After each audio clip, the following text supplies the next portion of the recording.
you walk all the way from Kenyatta or City Mortuary roundabout to town. Na kama unataka kuingia town from this place, pia unafikishwa hapo, unashukishwa, unaenda, you walk to town. So this is what this place looks like, and we're here to update you. We want to appreciate for those who are joining.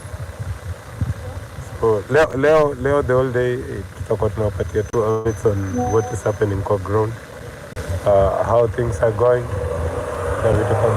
So keep it locked, and we continue updating you. We will continue updating you. So nataka kushuka na pikipiki, nataka kushuka hivyo polepole niwapeleke through the other place. But so far this is what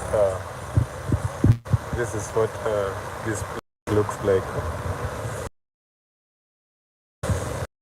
This is what this place looks like.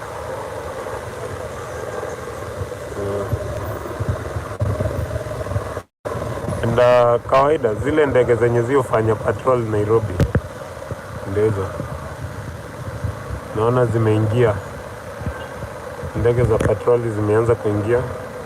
I can press it from a distance. I can see it from a distance, so zimeshaingia in short. And we're just here to give you the update.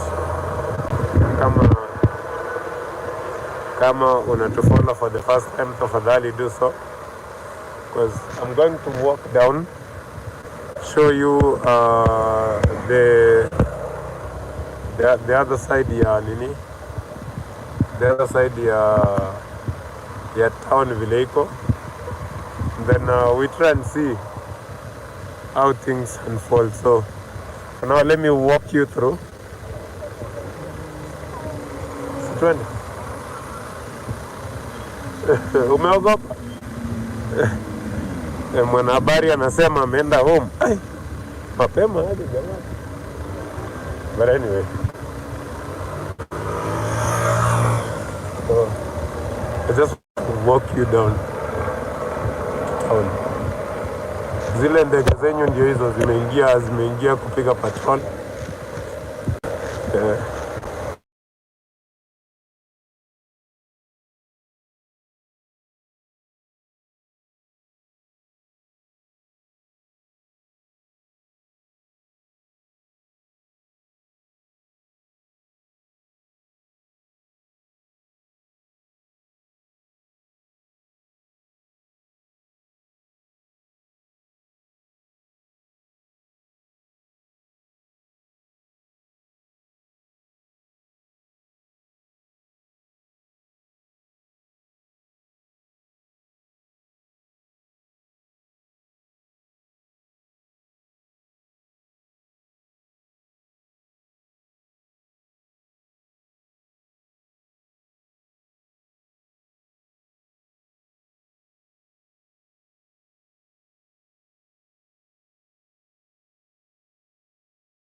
And they did what actually became a very heroic action. So today we want to remember them. I remember, for example, Eric Yalo was shot on the head by a sniper's bullet, and remember young Kennedy Odhiambo very innocently in Rongai, and we had the testimony of his mother when we went for the memorial service at All Saints Cathedral. Young people. And then after that, the culture of abductions followed. They didn't stop at killing the young Kenyans, but they followed this now with high-handedness. The Sumbarus, the famous Sumbarus. I remember, by the way, in 2023, I was myself put under house arrest. I was not allowed to come out because previous week we went all the way to Ote and other places. We were all over. So brutality has been the order of the day of this Kenya Kwanza administration. Now, today, we just want to remember these young people. Yesterday, when we were launching the People's Restorative Justice Commission, we made it very clear that our intention today was to come and lay wreaths in remembrance of these young people. And I think that is, as their parents are entitled, and other Kenyans are entitled. We also actually said clearly, we've been saying it, today is a public holiday. Indeed, it is now going to, is it 9 o'clock? And I've never seen the streets of Nairobi being so clear, easy traffic today. A lot of Kenyans have chosen to stay at home in sympathy with what happened on the 25th of June, 2024. That is where we're here. Eugene made it clear, if there are people wielding machetes, pangas, and burungus, that is not our culture. And it is time, we now need to make it clear. When the rungu wielding people, they are demonstrating against the killing of Juan, right? Then these people came out carrying rungus and wherever. They did not stop there. Yeah? Not the young people, not smart. The organized gangs are the ones who rained terror on shop owners in the streets, in Koinange Street, in Kaunda Street. I remember people who had the electronic shops, for example. Even the police were helping themselves. Amazing. So I think that we need to call them out and to say that this country changed forever politically. The governance of this country changed forever on the 25th of June last year. And that's why we are here. Therefore, nobody can wish that away. As you heard us say yesterday, we set up the PRGC, right, led by Justin Muturi.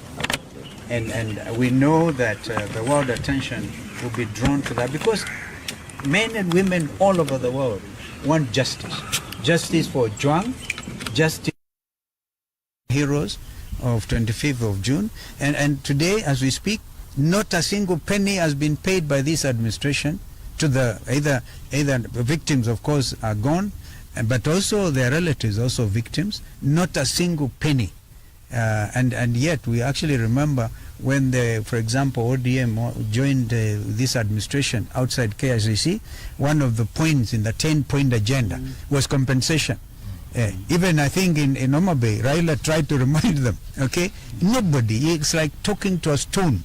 This is why we cannot understand why those people, anybody would have wanted to join them. So we have set up a People's Commission, Justice Commission. And we know the world will be coming in, and if you look at the quality and the membership of that commission led by Justin Muturi, it is the best we could think of doing, and we must thank our brother Justin Muturi for agreeing to chair that, because his credentials will even attract all attention, perhaps even support, because I think the media will be invited to hear all these stories, some of which we heard yesterday, and so we must get our country back. That's why we are here.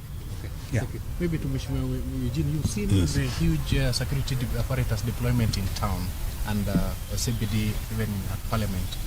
What does this speak? I think it speaks of a government that is paranoid, a government that's afraid of its own shadow, a government that's afraid of its own children, and looking at what has happened since 2023 to 2024, we haven't had any follow-up in terms of justice for the victims. Justice delayed is justice denied. We are not talking of just 1 year. We are talking of 2 years, over 2 years.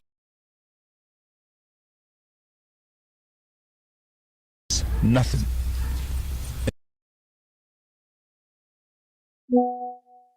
And today I think we must thank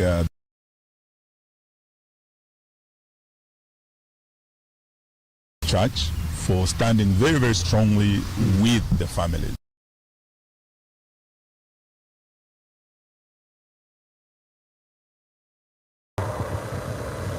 Kama so leo kishwa hapa we were able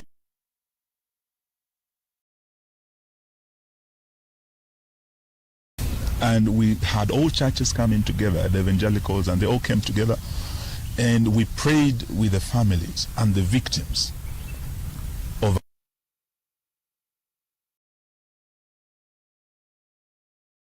welcomed us here for their first mass and finite across the country in all the churches. This really is very comforting for the families. Looking at a system, a government that is very insensitive, that does not care or has no intention of rendering justice to the victims. So as the People's Opposition, I think today we are here to stand in solidarity with the families. Some of them were with us yesterday, some of them were with us for Mass this morning, and we have flowers. We want to march with these families just to Parliament across the road to lay these flowers at the gates of Parliament where our slain heroes fell. That is why we're here today. And we're asking Naruto and his government, the least, you kill these children. They're unarmed. Today they are coming unarmed to commemorate, to remember their brothers, their sisters, their fallen colleagues. The least you can do is allow them to commemorate, allow the families to mourn.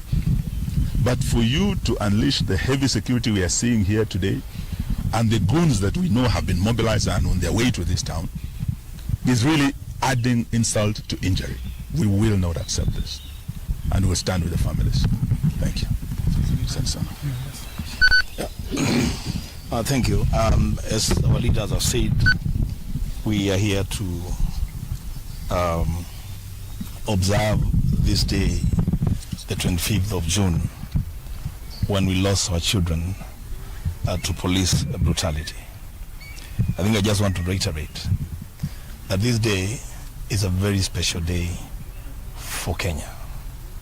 It's a day that the least that this government can do is step back and let Kenyans do what they want to do today, to mourn their children.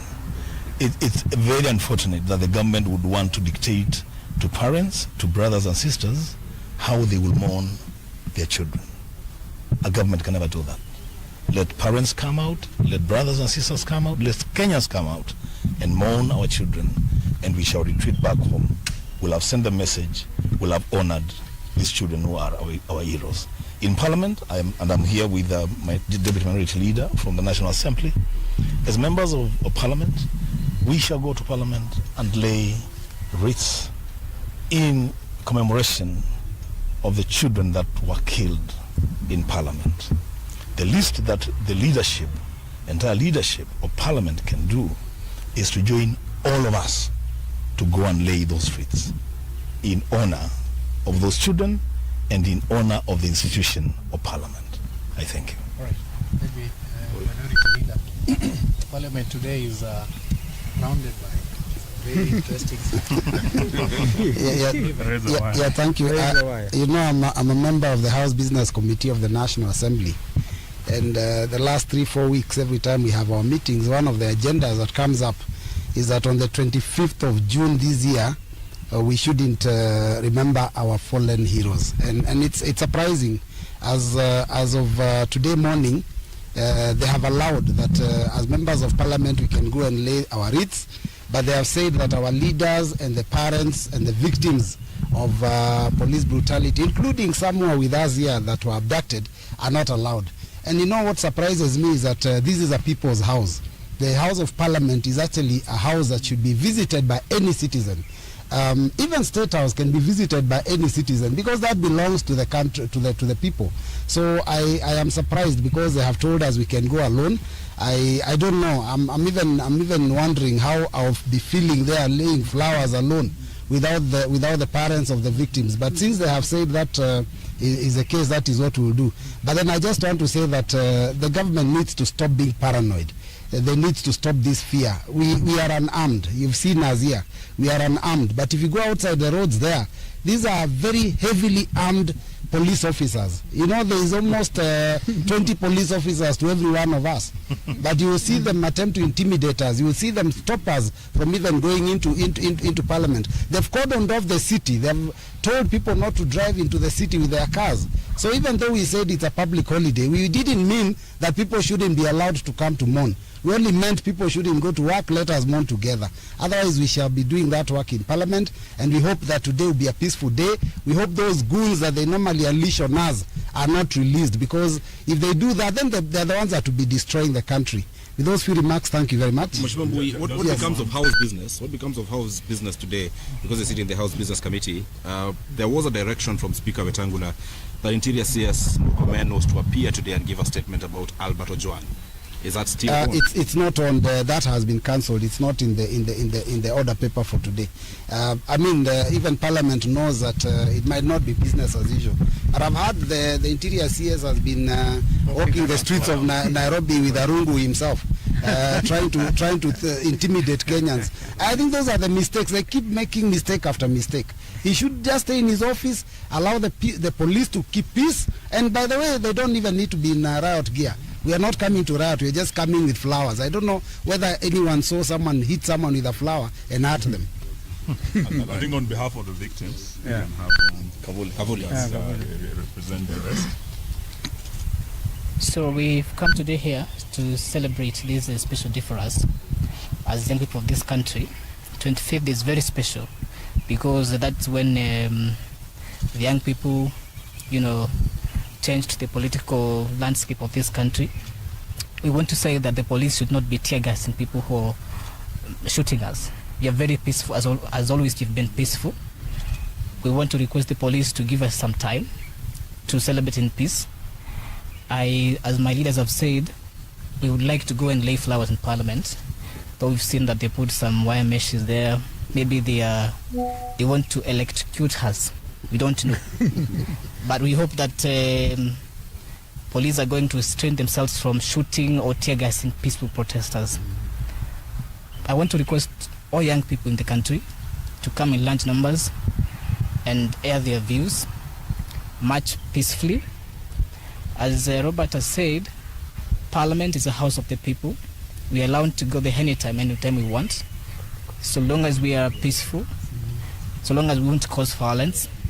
And so, to conclude, I want to ask William Ruto, the president, if he's not able to lead this country, he can simply resign. We have other people who can lead this country. It doesn't have to be the president anyway. And you can't lead people by force. So if he's not able to lead this country, he should just step aside. We have another election. We elect the person or the people who are going to represent us. Thank you. Okay.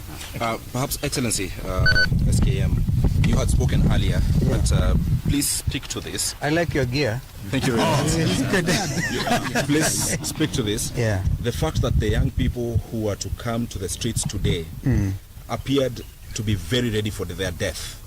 That bad. That's what they're speaking about on social media. That tomorrow I will go to the streets and I will die. What does that speak about this particular country? And the government had stated that yes, Kenyans have a right, according to Article 37, to peaceably and unarmed assemble and demonstrate. Today we are seeing the city, it's like there is a curfew or something for people not to access the city. This government, including the IG, who yesterday assured Kenyans of their right under Article 37, is the same government that today has locked down the city. Please speak to these two issues. The fact that the children are saying we are going to die, but we'll still go to the streets. I can understand as a parent why these children are angry. Because they were mauled down, they were shot and killed, they were maimed. And after, and in our case actually 2 years since 2023, nothing has happened. William Ruto called them treasonous people. They are committing acts of treason, and therefore no sympathy for them. They are rightfully angry, but we want to plead with them because we have seen some of those social posts, some saying that if they die, then they do not want something 2 million shillings or 3 million shillings. They are resolute. Now that anger cannot be ignored. It needs to be nurtured, and we want to assure them that as their parents, we understand that pain. We feel the pain. We do feel the pain with them. Having said that, a barricaded city, what does this mean? William Ruto has declared it now by action that is truly a public holiday. Truly a public holiday. Of course, the damage that comes with this kind of barricading should wholly be attributed to William Ruto's administration.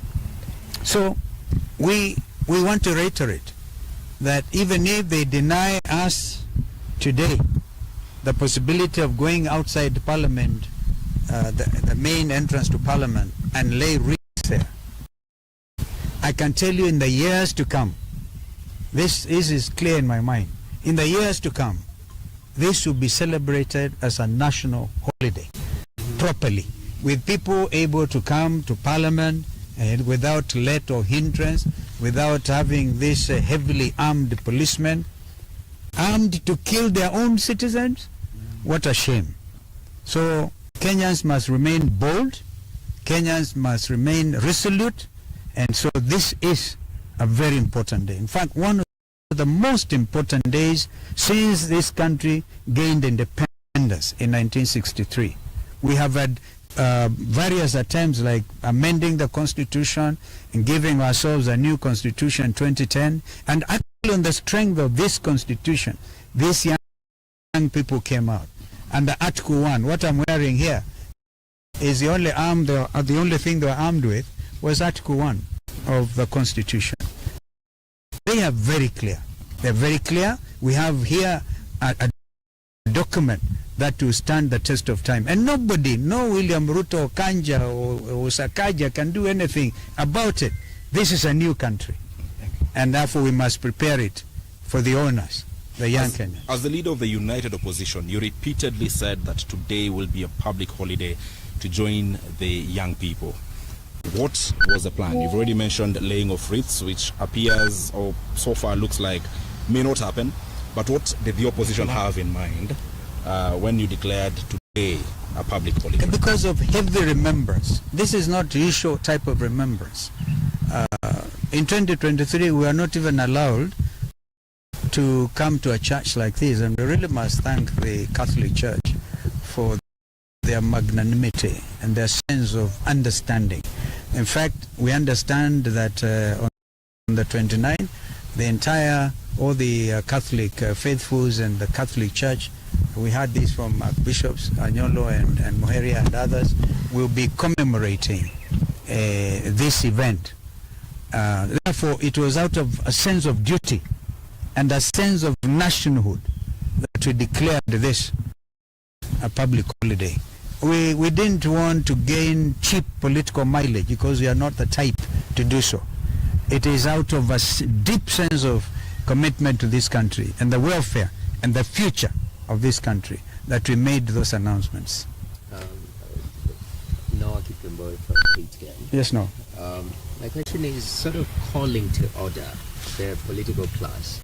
And I know we don't want to mention classes in this particular situation, but this issue of goons, it is an economic disparity question, and people taking advantage of that disparity and utilizing people against its own people. Call to order the political class in this issue of goons, please, sir. Goons. I'm told even the international community have actually accepted that terminology. In their very strongly worded statement yesterday, they have come out and called out because they are partners. They have seen an attempt by chairman of a committee in Parliament trying to say, oh, non-interference. When it comes to the issue, and here I speak to you as senior counsel and a leader in this country, when it comes to and a former foreign minister, I can tell you this. When it comes to the issue of human rights, they are universal. You cannot run to a corner there called Kenya and plead non-interference. You cannot even talk about Vienna Declaration, right? Because this is a matter that was canvassed seriously before the floor of the United Nations General Assembly and agreed that when it comes to the issue of human rights, particularly basic, and the beauty about our Constitution, 2010, is so strong on the issue of basic rights. That's why I saw somebody when we went to church with Mheshimiwa Eugene and the other friends there. A gentleman walked inside there carrying a poster, and he said, hawkers' rights are also human rights. Why shoot a dead and hawker? Why shoot him? All right. We pray, still continue to pray for Kamau, that God will have mercy on that young man and the family. I listened to the cries of his mother, distraught. They are not able to talk to him, and so we want to plead that and thank the hospital, Kenyatta National Hospital, for trying to help him, carrying out 2 operations. But rights, even under Article 43, by the way, we are all socialized to Article 37, even what IG is able to quote, yeah, the right to peaceably and unarmed to demonstrate. You cannot change that. So Article 43 on those other human rights, social rights, very, very important. Therefore, goons who came in carrying, of course they were paid 1,000 shillings. We have seen them confessing. Thank you to the media. Thanks for the media really highlighting this, that they are saying, oh, we didn't know. It is a very shameful thing. And what you go down in history is William Ruto's administration, afraid of its own citizen, went and bribed others because they are unemployed, paid them some money to go and beat their fellow citizens. It is like this massive bribery they are calling economic empowerment. They go carrying 3 million shillings from William Ruto, 2 million shillings from Kindiki, and then after that they take the same money and they go to the next station, they do the same thing. Whom are you trying to deceive? So people are ready for that money. As the Rigiji likes to say, kulia hapo, don't even take it home. All right? Yeah, last question. Empowerment. So they call it empowerment. Kenyans are beyond that. So I think that Gen Zs and others are able to see that, the millennials, Zen Zote are able to tell these people, stop the jokes. These are serious jokes. Last question from me. And I think that before we leave the issue of goons, I think we want to ask William Ruto, you cannot take our police over 12,000 kilometers away to deal with goons, gangs of Haiti. Then you are back home, you actually sponsor goons against your own citizens. And you let your police walk with these goons on the streets of the capital of our country. Now who is fooling who? I think we want to tell him that, you know, you are riding on the back of a tiger. Once you create these goons, no one is capable of controlling them. That's why Haiti is where it is today. Failed leadership that allowed goons on the streets to take the law into their own hands. It is like planting the wind, you will reap the whirlwind. If you plant the wind of goonism, Bwana Ruto, Bwana Sakaja, you are going to reap the whirlwind of anarchy. That is where Haiti is today. We are not ready to let our country go down that road. Thank you very much. Last question from me, Your Excellency, is what we saw last year, what took the people to the streets, what Kavuli here went through, abductions, is still happening even as late as last evening. Gentlemen abducted in Mombasa, a gentleman picked from Kino, others here in Nairobi and Kitengela. Yet this is the very thing that is making Kenyans angry. They will try to style it as arrest. So far we do not know where those gentlemen are, so we cannot call it an arrest. They were not informed why they were being picked. What would you say of this government or the police or doing the same things the same way? People complain of abductions, it's happening even today. You see, it's a very wicked wicked approach, trying to circumvent what the Constitution has laid bare, as I tried to explain earlier. Because they realize the only avenue available to them is a very primitive approach by abducting your citizens without a warrant of arrest, without anything legal. And we continue to call them out. They will be caught up with by the long arm of the law. You cannot escape it. They will be accountable. So the cause, for me, 25th of June will now become the Youth Transparency Day, the Youth Governance Day, and this is it. So if they continue these abductions, because one young man, for example, just sends a post, all right, then they're afraid. They're afraid. They're so afraid that they have to escape from the city. It's so amazing, so amazing. So we continue to call out on abductions, and as I said, the People's Restorative Justice Commission will hear all these cases of continuing abductions, and we'll continue to say no to it. And where occasion demands, we'll go to court. We even talked about state capture, because Kenyans will still want to know about ile mbolea duni, mbolea bush, all right? They want to know. Those are issues of trying to mess up with the economy, the Gupta type of style in South Africa, yeah, and the Andani deals. We want to know, by the way, who was paid what for that JKIA matter. And of course it was withdrawn. We know they're angry about the fact we forced them to withdraw because of our sense of nationality and making this country proud. We will not allow this. So maybe people thought opposition is weak. Now bado hawajaona anything. We'll deal with it. Thank you very much. Asante sana. So I think we shall proceed and symbol of national unity until a disaster happens.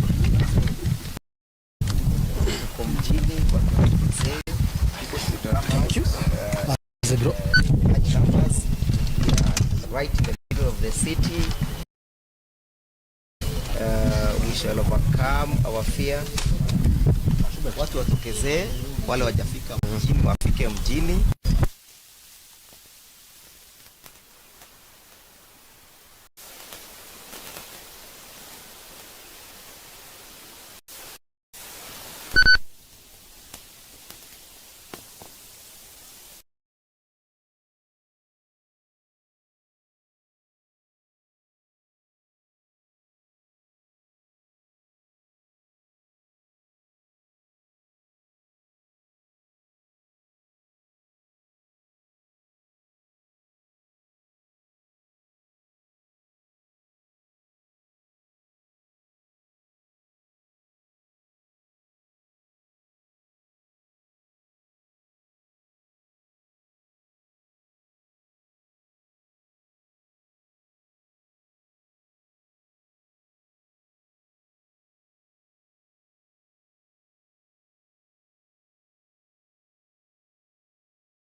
kanikumbate.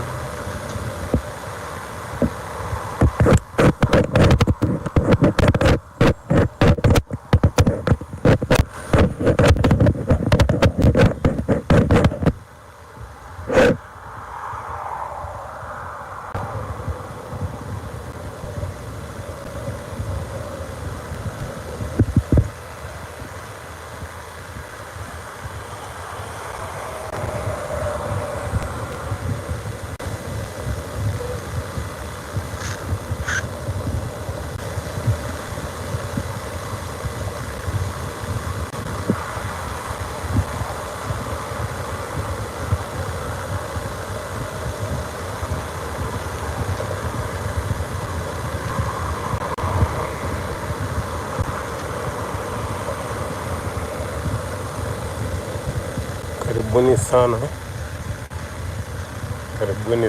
to the daily trends, and of course today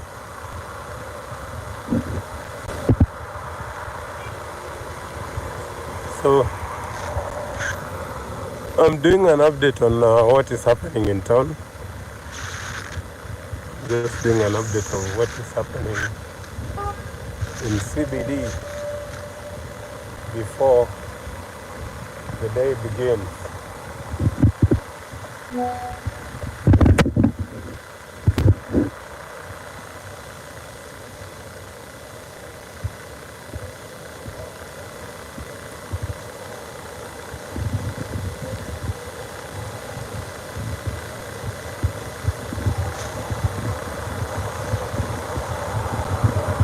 Tuko macho for you, just to update you on what is happening.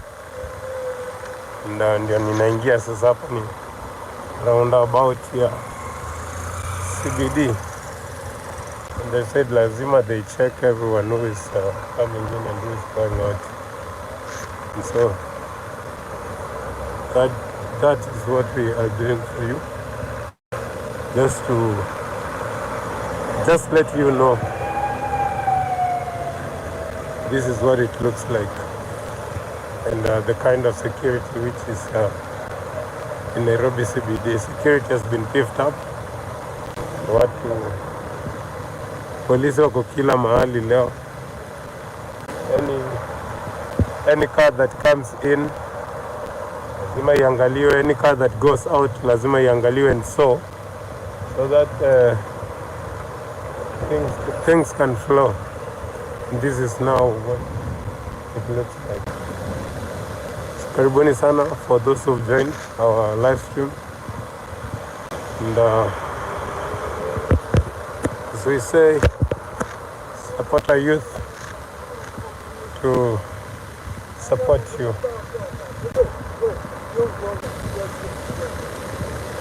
And,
the people crossed them.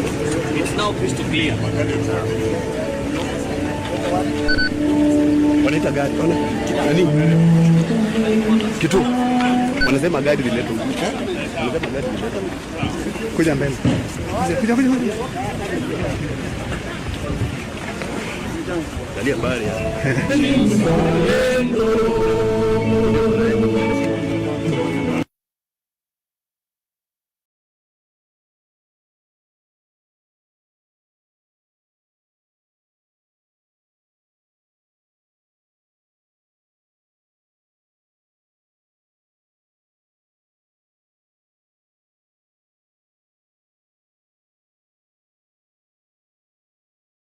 It is. Yeah.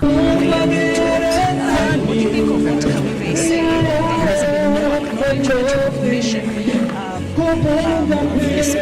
When you listen to the statement that media would give you. My problem with the angle Kawive is taking is that Kawive wants us to take his narrative as you see the Kenyan narrative. My point has been that, yes, we have a problem. And that this problem, the state has a duty to correct the problem.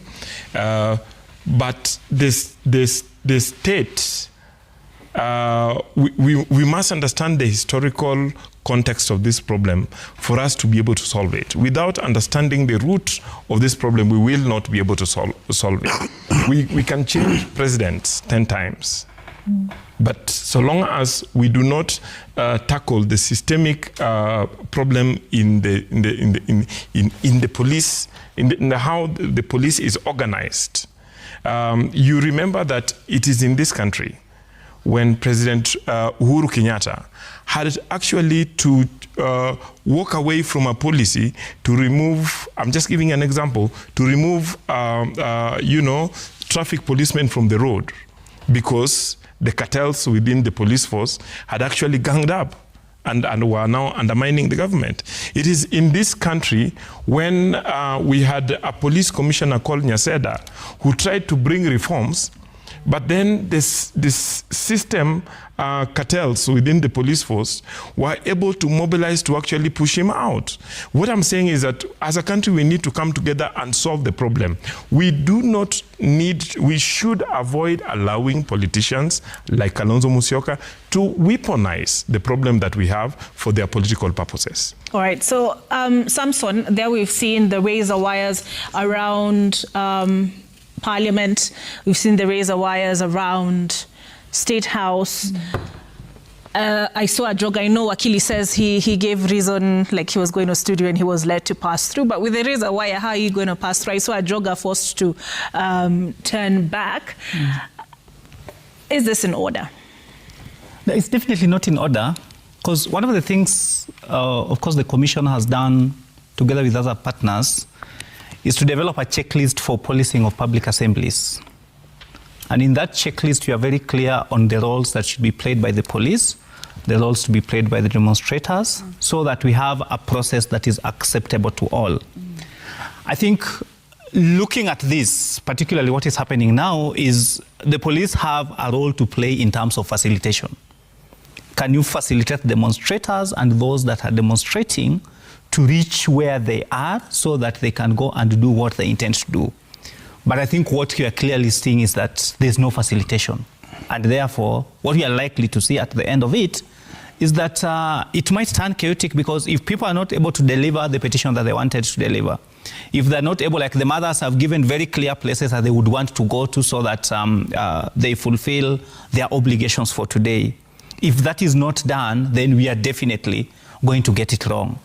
But just allow me just a small interjection that... All right, I'll allow you to interject. I just want to take note that we have pictures there on your screen from Kisumu, Mombasa. Already they have begun the march. And of course, we've seen Kalonzo Musyoka, Eugene Wamalwa and other opposition leaders laying flowers on the razor wire because they were unable to access the the exterior of Parliament. But you had an interjection. So there's definitely no facilitation. So police have definitely failed in this, and we take this to the doorstep of the state. But I think the point I wanted to make is the point of the conversation about police reforms in this country. That it's a tired conversation. Tired in the sense that we are not making any movements in it. And I just want to take us back slightly that when we had the 2007-2008 post-election violence, when the over 1,300 people died, the Waki Commission said that we needed to have a genuine reforms of the police. And we set up the Philip Transley Task Force that provided us with over 200 recommendations on various aspects. But you notice that in terms of those recommendations, there's been movements on certain parts, but there are no movements of certain parts. We've established institutions. We've done National Police Service Commission. We've done the National Police Service. We've done Independent Policing Oversight Authority. We've made a lot of investment in the police, looking at it. But I think the more we move ahead, the more we come backwards. And I think increasingly, we've come to associate police reforms in this country with money. And the question we need to ask ourselves is, what does a police need to know that he should not shoot someone on the head? Does that need money? What does police need to know that you should not make arbitrary arrest? Does that need money? So it's a question about how do we deal with our software in the police if we are looking for the change that we desire. I think if that is not done, then we are increasingly going to have the tired narrative of let's reform the police, but we don't make any movement. All right. So Kawive, just you want to pick up on what Samson said? I want to say that dealing with the software of the police will go up to will have to start at the point of culture and training. How do you change the police? The police historically were formed. The police force was formed to defend property and protect big people. Here, the white people transitioned to leaders, political leaders, and others. So, and protect them against what? Against the other people, who are the majority poor, the ones who do not have authority and power. So, of necessity, the culture of police is that they see everybody else as a potential criminal. You are either a big, powerful person who needs protection, or you are a potential criminal who needs to be kept away from property and from power. No, that is the culture in the training. And I have said this before. Maybe I have not given the proposal to the Kenya National Commission that we need a training in the police called behavior change communication. There are very many experts in this country on behavior change communication that can sort of ingrain the training of police, even if it's the new ones who are coming in, so that we start that reculturalization, a change of culture, a change of perspective, a change of modus operandi. Citizens are not criminals. I am not predisposed. Even the Penal Code has got provisions that say that if you are walking around, you are potentially going to commit a crime. And that is the outlook that police have. That is the vagrancy law. They call it? The vagrancy law. Yeah. So if it is possible to bring together or to bring up a Tunashukuru Mwenyezi Mungu kwamba kwa roho zetu, kwa bongo zetu tumefanikiwa kuadhimisha siku hii muhimu zaidi katika historia ya nchi yetu, ingawaji hawakuturuhusu kwenda mbele ya bunge na kuweka maua. Ulipata kwamba bunge is barricade, barbed wire kila mahali, askari kila mahali. Today this is a police station, a police state, a police state. This is a police station, a police state, a police state. Hii ni nchi ambayo inatawaliwa kimabavu siku ya leo, na sisi hatuna ubaya. Tunakumbuka vijana wetu na hatutalala maovu yakizidi kutendeka. Kwa hivyo ni wazi hawa watu wanahitaji kwenda nyumbani. One time. One time. One time. Asante, ngoja ndugu wahutubie pia. Harambee! Harambee! Asanteni kujitokeza na kujiunga na familia za wale walioathirika mwaka jana sababu ya Finance Bill 2024. Mwaka wa 2023 sababu ya Finance Bill mbovu ya 2023 iliongeza gharama ya maisha kwa Wakenya wote. Leo tumekuja kujiunga na vijana wetu na familia zao. Tuko hapa na wale waathiriwa. Tumeomba na familia pale Holy Family Basilica. Tumeomba hapa All Saints Cathedral. Na tunataka tuambie Wakenya wote popote ulipo ujitokeze siku ya leo. Say a prayer for these families. Pray for justice and pray for an end to this ignoble regime ambayo inaumiza Wakenya na inaendelea kuumiza Wakenya. La mwisho tuambia Bwana Ruto, Bwana Sakaja, mambo ya hawa kutumia guns kutisha Wakenya wasifanye maandamano. Wanasema ukipanda upepo utavuna tufani. Bwana Ruto, ukipanda upepo wa guns utavuna tufani ya mauti wa Wakenya. Usilete Haiti Kenya. Sisi tunataka tuishi kwa amani. Asanteni, Mungu awabariki. Harambee! Sikiza wakili wetu. Asanteni sana wale Wakenya ambao hawajatoka nyumbani kwao. Tunawangoja hapa mtaani mkuje tuweze kuwa na celebration na commemoration ya our heroes. Tuko hapa kwa sababu tuko na mission.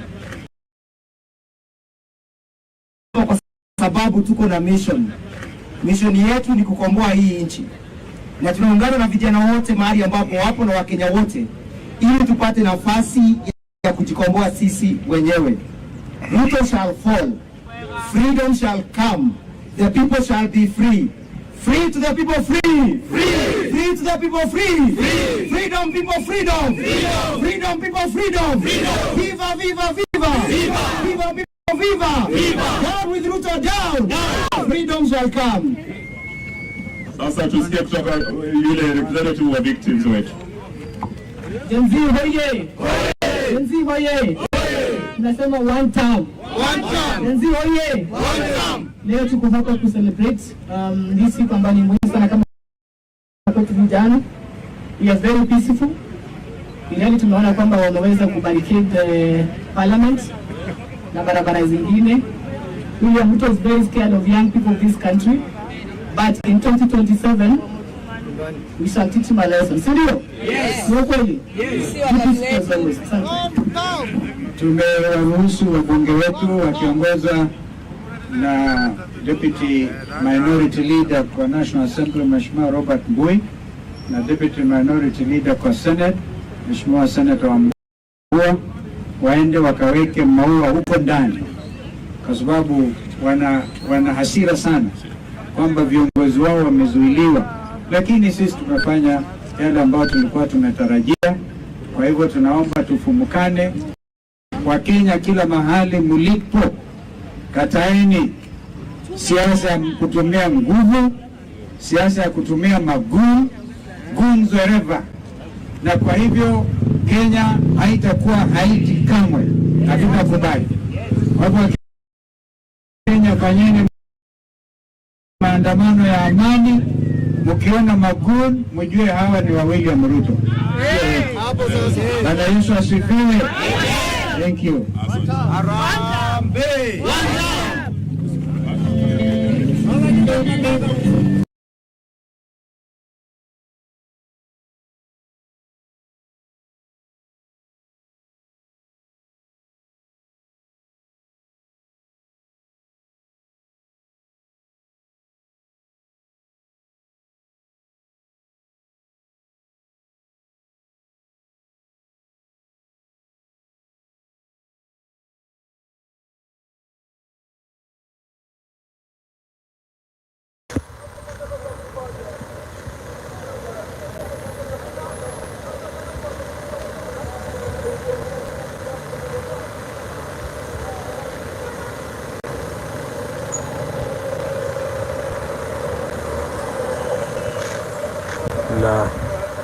This is what is happening in Nairobi CBD. So security kwa kila mahali.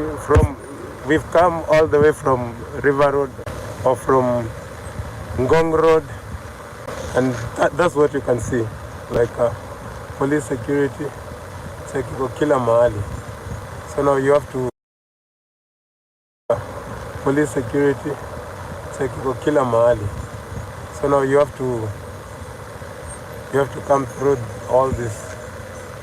You have to come through all this to be able to get into Nairobi CBD, and ndio kwa maana unaona hapa ni kwa roundabout ya Kenyatta Avenue, and whatever that is happening here is just checking the cars that are coming in, asking who are you, getting to know what they want, and then they let you in.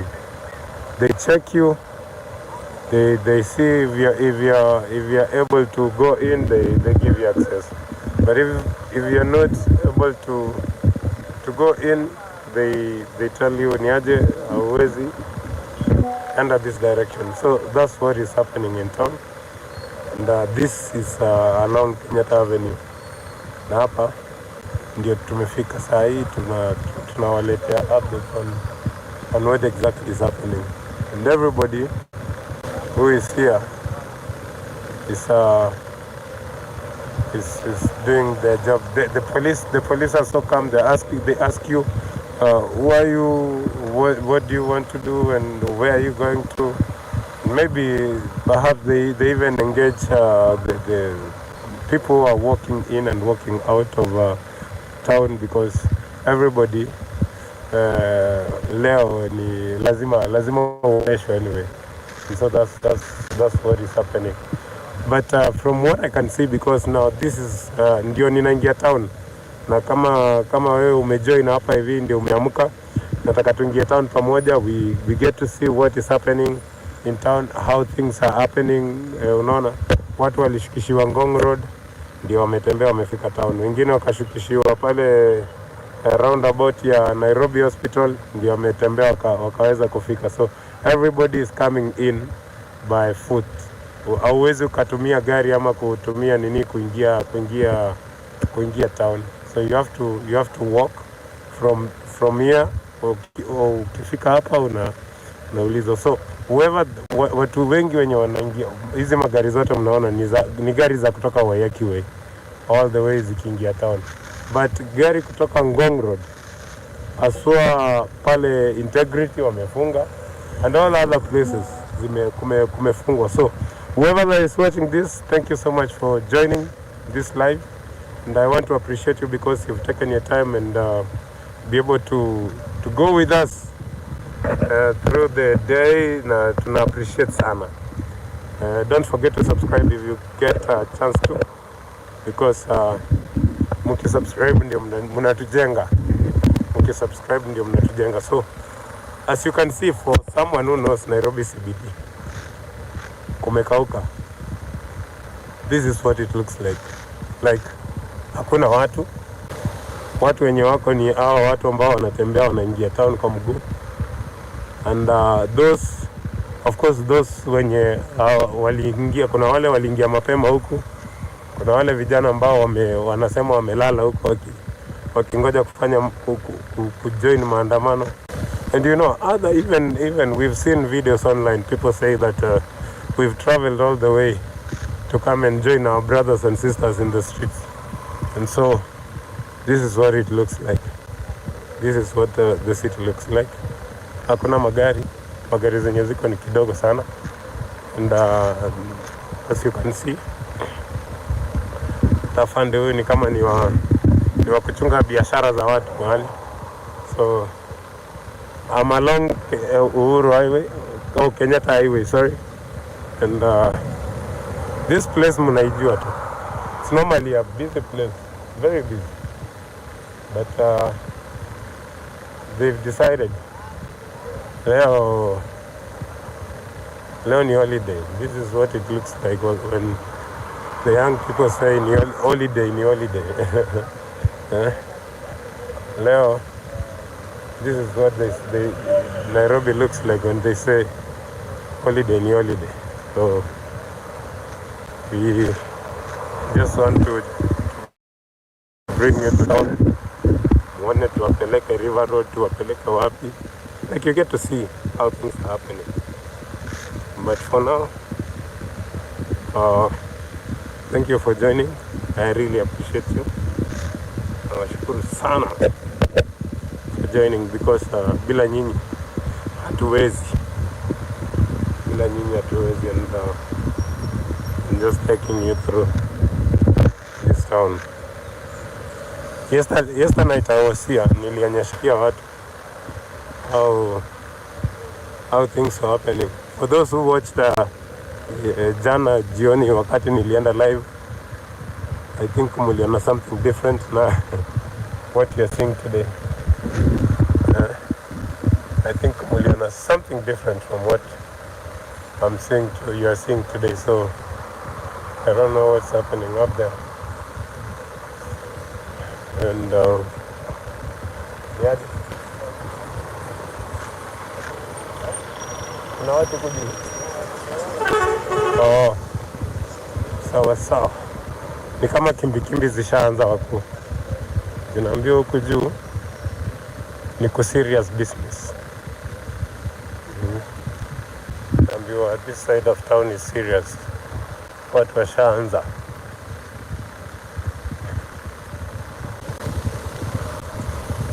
You know, just to give you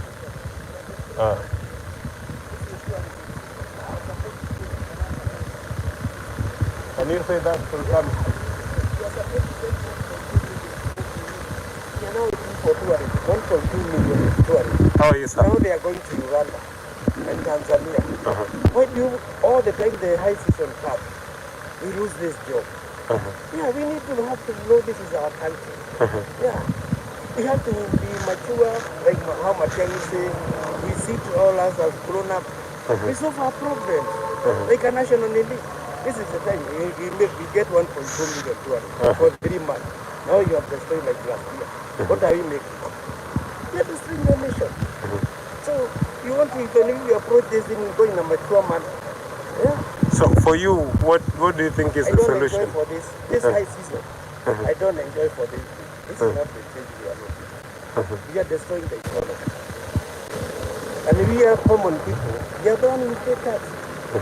You know how much money we lose today, all these things happening. Yeah. We need the stakeholders, all of them. They became mature. This give us the way forward in a professional way. Yeah. Because I lose, the other one lose, the other one lose, what are we getting? Yeah. Everybody has a loan, has a vote. Yeah. And there's no way they can tell you, they decided it was a strike. This is, let us mature. Kenya is a well-organized country in Africa. Let us do it professionally. Yeah, we respect the police, we respect the law, all sides, without fighting with one people. Because we don't respect somebody throwing the stone to the police and he is armed, and when he became tempered, you say the police have made a mistake. Yeah, especially the new generation of Kenya, take care of your country. Yeah, this is the heart of Africa. Kenya is the heart of Africa. Yeah, even if, no, we don't fight, even as we look for change, we are happy for it. But it becomes in a diplomatic manner. Yeah, this is not something you can celebrate. Because by the end of the day, I need to put the food on the table, my family on the water, and nobody will not opinion about it. But it comes in a professional manner. Well, thank you. Let it be mature. Thank you. That's what you're saying, and you accept the process.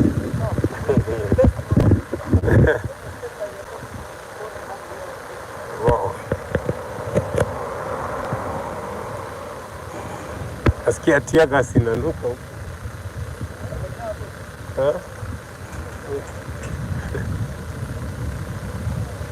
Guys, people are saying mzuri sana. So the guy that you've seen there before on your screens is saying that you know, we are destroying our economy by whatever that we are doing. So it's high time that the government looked for a way and put this thing to arrest. It's high time they feel that the economy is bad, because they're saying the economy is bad because of this government, and what they're trying to tell us is that our government should find a way on how to handle all these issues. But if they don't do that, then we are doomed.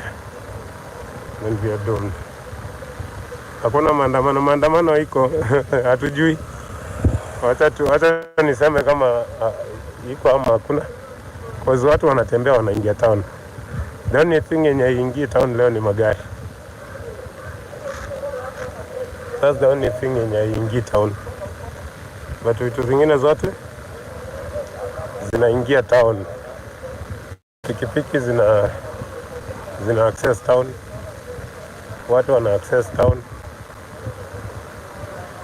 And so you never know. Siwezi nikasema kuna maandamano na maybe iko.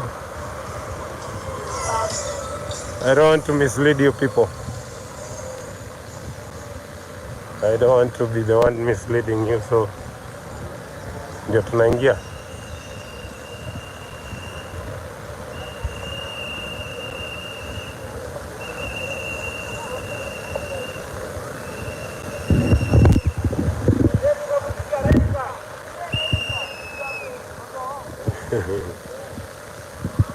Semaje kinara? Mimi ndio naitwa Rasbabs na leo tumekuja kujumuika na vijana wote ili tuweze kusherehekea na kupatia familia za wale ambao vijana waliuliwa na polisi mwaka jana wakati kama huu rambirambi zetu, na tuweze kuweka maua pale bunge. We are peaceful. We only have whistles, phones, flags and water. We are peaceful. People power. Power. People power. Power. Leo sisi tunasema tumekuja kukumbuka majenzi wetu wenye walimadwa, na tunasema polisi wanatumia excess force sana. Tunashangaa sana, are they police service ama ni police force? Sisi tunaona they are police force, they are no longer police service. Tunakemea sana polisi kutumia nguvu nyingi kukataza watu wanaandamana. Down, down with police brutality, down. Down. Down, down with police brutality, down. Down. Thank you so much. Mic up. Ndile tia kasuku.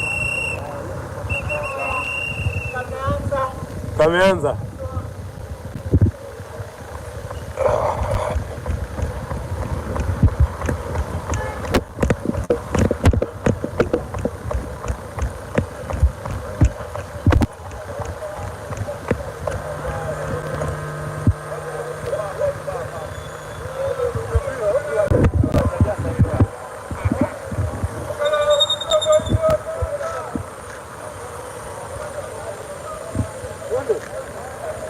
Ni aje?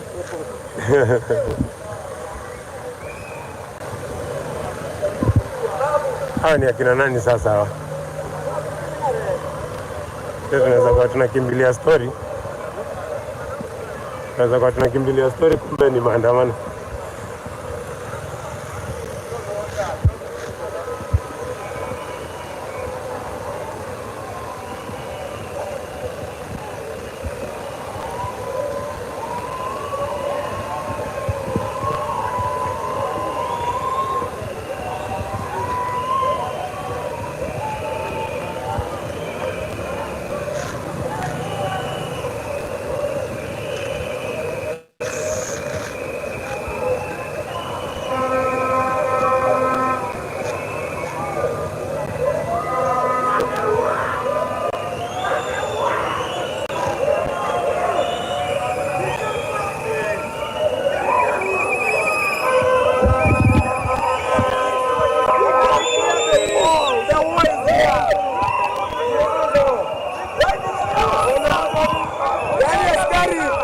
Ulipata dimaini unapiga 23 risasi. Ulipata dimaini.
Bashasha.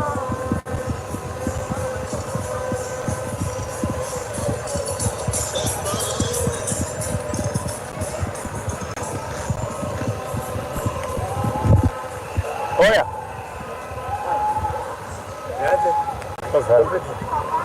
The heart lies up.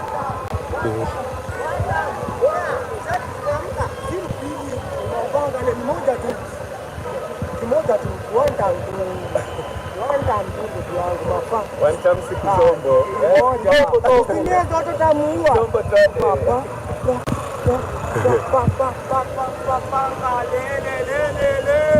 Kanamba tairo. Tupange ukuleo maumbo wa Mungu. Tupange ukuleo.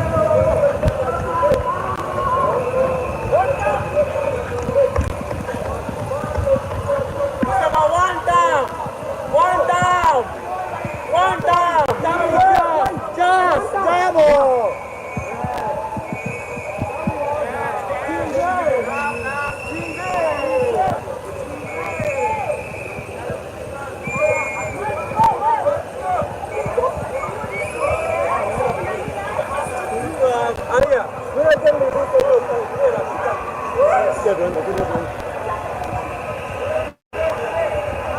What's up?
But we do have reporters across the country, as you've seen, and they will provide an update. Yeah.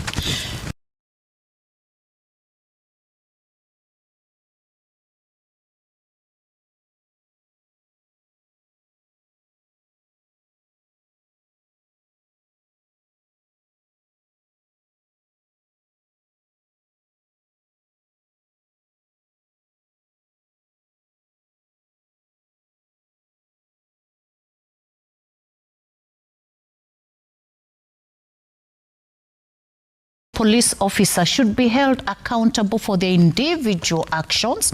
The command responsibility has to take accountability for the instructions they issue and for everything that goes wrong within that command. Yesterday we were reassured a lot of times, including by the spokesperson of the police, that they would de-escalate, that they will manage. Today they will escort protesters, and we were expecting, a calm day. Now, when we start seeing tear gas at 10, it's not even 10, it's just a couple of minutes.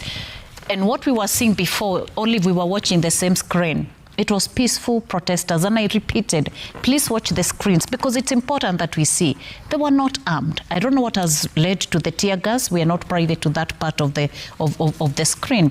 But for this system to be shocked, they need to know that this is an uprising, that Kenyans are tired, and they're saying we need to change the way things are being done. Honestly, if there was accountability and the government had taken responsibility and said to Mama Kennedy, to the many Kenyans, Masharia's family, and said, we take responsibility, we are sorry it happened, here's compensation, here are the police officers we've taken to court, and they did some of the things right, the situation would not be what it is today.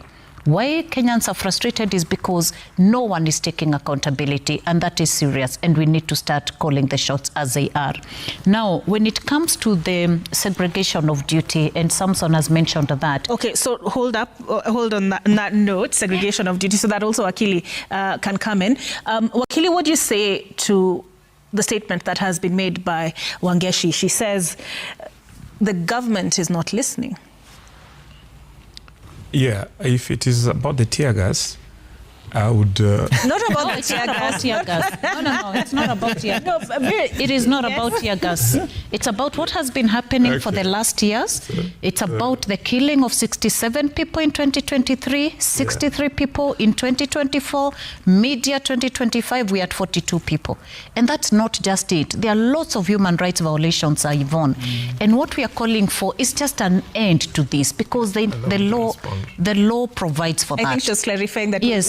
What the question, what her statement was in regards to. Okay, I wanted to say, the reason why I asked the tear gas is that I wanted to say that Mao Zedong once said, no research, no right to speak. So we do not know what has caused the tear gas. So I hope we will get the details and we can comment on it. With regard to whether the government is listening, I think the government needs to listen more. And appreciate where critics are coming from, and the Kenyans, what Kenyans are saying. I think it's also not being candid to, blanketly say that this government is listening. I mean, this problem, as I've said, I think is dishonest with us to try and limit this problem to 1 year. We have had this problem for many years that some of us who have been making noise about it.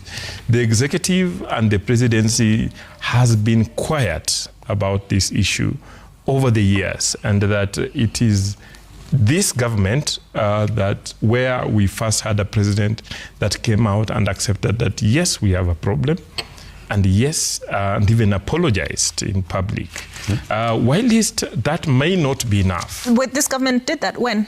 The president did issue an apology during the national prayer meeting the other day. That was not an apology.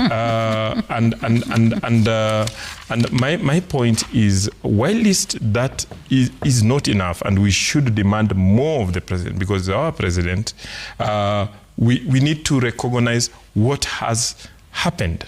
If there is any positive move they have made, we need to recognize that and then push for more and more. We cannot come out and say that they have not done anything. Okay. For instance, this is the first president that came out and gave financial independence to the police service. This is the first government that has actually said that I think it's 30% of the houses that are being built under affordable housing would go to the police, because we also need to dignify the police.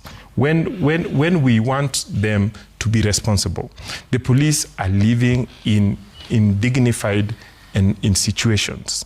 And when they live in dignified situations, we cannot expect them to behave in a dignified manner.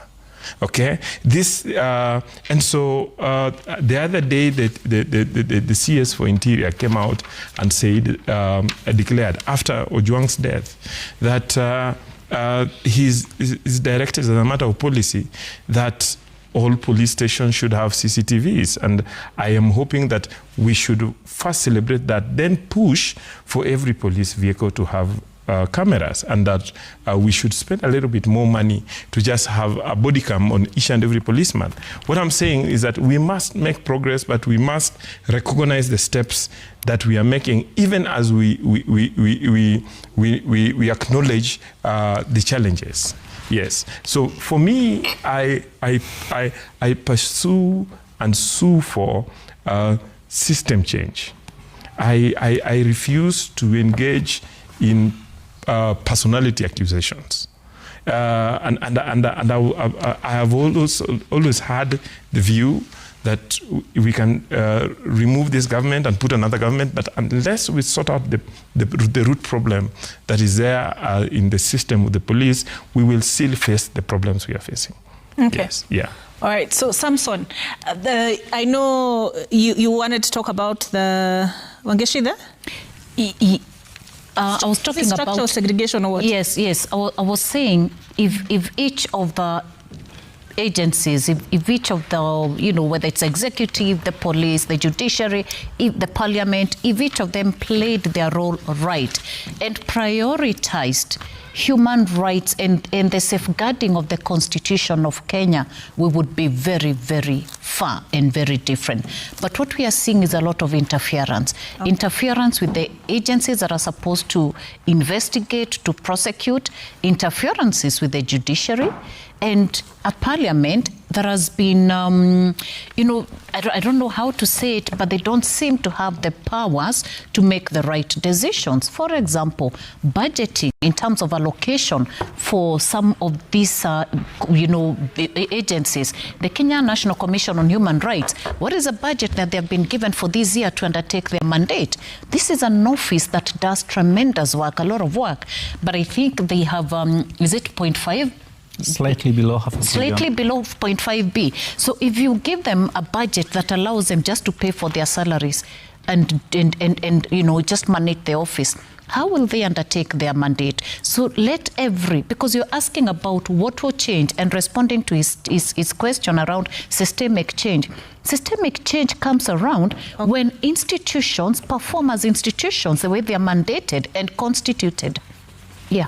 All right, so I want us to start wrapping up. I'm seeing Mwanahamisi Hamadi, she's already in studio, so I want us to start wrapping up. Samson, and don't worry, I'll give you opportunity to have your last word as well. What about the question of command responsibility? It still remains an elephant in the room. That command responsibility, our courts have been very clear. Our laws are also very clear on command responsibility, but we are still beating the bush with it. And therefore, command responsibility is about accountability.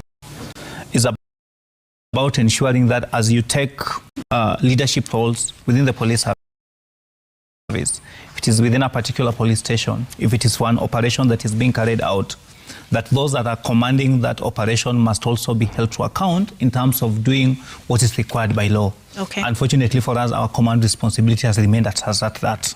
All right. Your last word, Kawive? I think for me, my last word, are you coming back to me for last word? No, I think for me, the last word is the primary role of promotion and protection of human rights is the role of the state.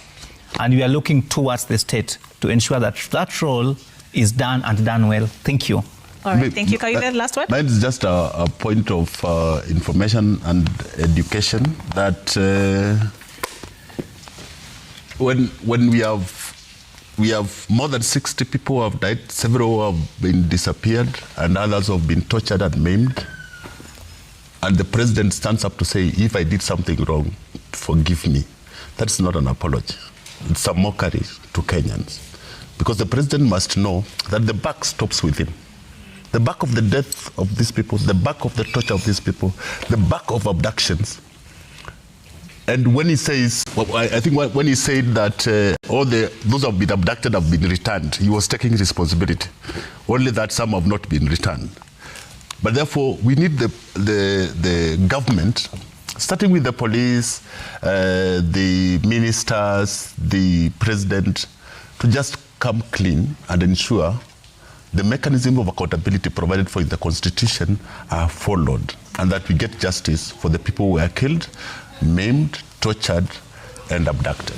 All right, thank you very much. I want to thank you, Samson Omondi, Assistant Director, KNCHR, the Kenya National Commission on Human Rights, Wangeshi Kahuria, who is the Executive Director, IMLU, Joshua Nyamuri, Advocate, and last but definitely not least, Kawive Wambua, Executive Director, Inuka Kenya Nisisi. I want to hand over right now to Mwana Hamisi Hamadi. We continue our coverage of the commemoration of June the 25th. My name is Olive Barrows.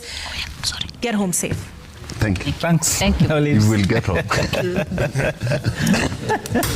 go to your photo somewhere? Yeah.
Mbona nakaa murkame?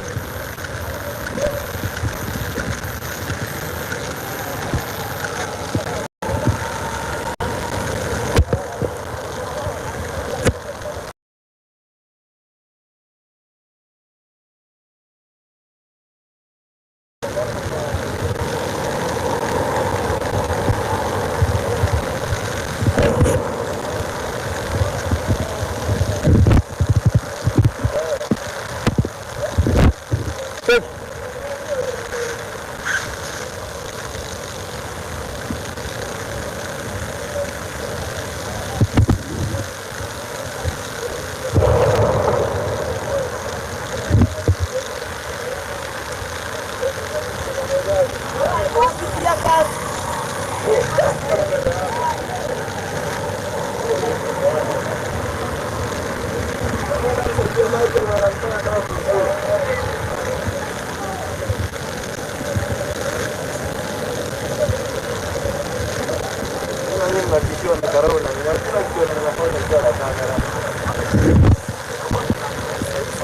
Turudi hivi.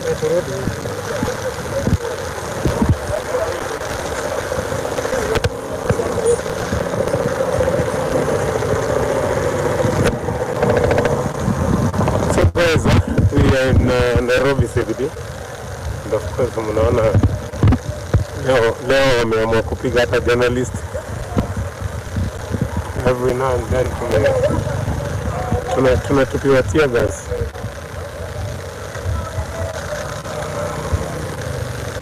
And they are saying that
Wameweka skrini zote.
ataanguka bwana. Mwambie slow, twende polepole.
Na mtazamaji, ni siku nyingine ambapo tunakutana hapa kwenye runinga ya Citizen, ikiwa kama siku ya kawaida tungekuwa ndani ya Sema na Citizen, lakini hii leo kutokana na hali ilivyo, ikiwa ni mwaka mmoja ambapo taifa linafanya makumbusho ya Juni tarehe 25 tangu maandamano ya kizazi cha Gen Z tarehe 25 mwezi Juni mwaka uliopita, ambapo vijana walijitokeza kupinga mswada wa fedha. Vijana zaidi ya 60 waliuawa, wengine walijeruhiwa na wengine wakatekwa nyara wasijulikane waliko hadi leo. Safari ya familia hizo ya kupata haki imekuwa na vikwazo chungu nzima, huku wahusika wakikosa kuchukuliwa hatua. Na licha ya kwamba baadhi ya vijana walijihusisha na uhalifu wa kuiba na kuharibu mali, sheria hadi sasa haijakuwa ikizingatiwa katika kuwakamata na kuwapeleka mahakamani waliohusika ili kuhakikisha kila upande umepata haki. Kufikia sasa hakuna afisa yeyote wa polisi ambaye amehukumiwa kuhusiana na mauaji ya Gen Z. Hii leo basi familia za waathiriwa zimeandaa makumbusho ya misiba na mahangaiko ya tangu Juni mwaka uliopita. Maandamano ya amani yanafanyika katika jiji la Nairobi na miji mingine humu nchini, polisi wakiwa wameahidi kushika doria na kuimarisha usalama kwa kuwalinda waandamanaji. Wanahabari wetu wako katika maeneo mbalimbali kukuletea matukio ya leo moja kwa moja kama yanavyojiri, na hapa ndani ya studio tutakuwa na wageni ambao kwa pamoja tutakuwa tunachanganua yale ambayo yanajiri. Na kwa hivi sasa ukiangalia kwenye runinga yako ni kwamba tunakuletea taswira kamili ya vile hali inavyoendelea katika maeneo mbalimbali humu nchini, tukiwa na picha za moja kwa moja kutoka Kitengela, hapa jijini Nairobi, Mombasa na pia Kisii. Wananchi wamejitokeza kwa wingi tu kufanya makumbusho ya siku kama ya leo Juni tarehe 25 mwaka jana, ambapo tukio la kihistoria lilitokea, ambapo vijana walijitokeza na kuonyesha ukakamavu wao, wengine wakienda moja kwa moja hadi katika majengo ya bunge na kufanya yalotokea. Hivi leo familia zikiwa zimejitokeza bado kutaka kudai haki, manake kama tulivyokuwa tukiangazia hapo jana katika runinga ya Citizen,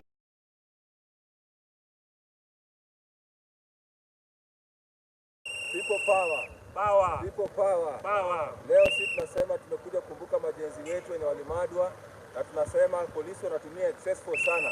Tunashangaa sana, are they police service ama ni police force? Sisi tunaona they are police force, they are no longer police service. Tunakemea sana polisi kutumia nguvu nyingi kukataza watu wanaandamana. Down, down with police brutality, down. Down. Down, down with police brutality, down. Down. Thank you so much. Ndio letea kasuku. Kameanza.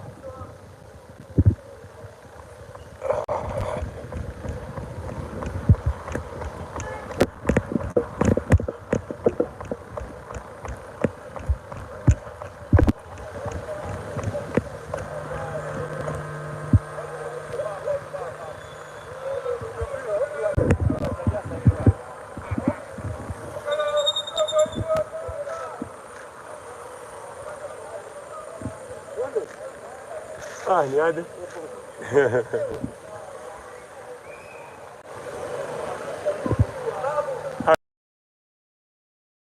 Ni akina nani sasa hawa?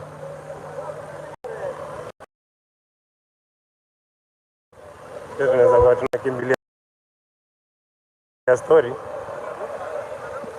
Tunaweza kuwa tunakimbilia story, kumbe ni maandamano.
Ulipata D-minor unapiga mtu wa degree risasi. Ulipata D-minor unapiga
Oya.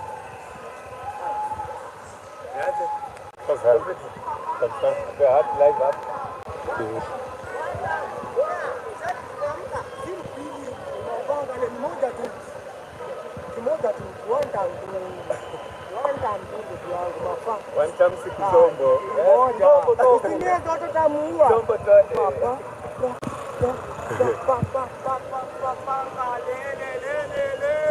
Kanamba tairo. Tupange huku leo mahubu wa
One jump! One jump!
For political officers and who failed being again reappointed into public service, particularly civil service, in my view, is a very good for the British system. There's what they call Her Majesty's Loyal Civil Service. It consists purely of non-political officers, people who have joined, who have chosen public service as a career. From leaving school, they join, they are trained in administration, they're trained how to handle government affairs, and they serve loyally, irrespective of the government of the day. Whether the government is that of Labour or of Conservatives, they continue to serve. But this is a situation where you bring in political failures into civil service and you sack highly qualified, highly trained bureaucrats purely because they don't belong for your tribe.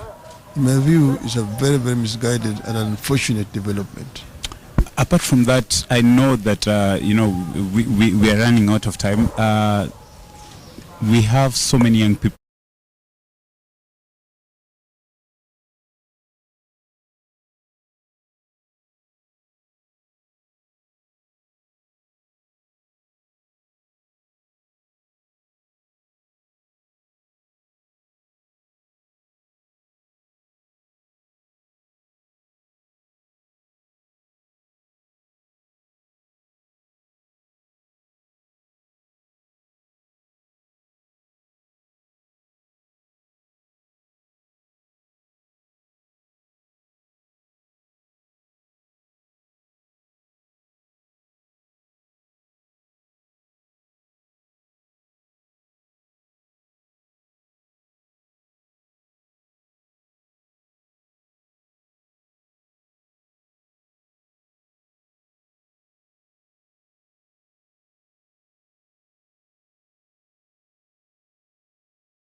but all the other ways.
Government will inject money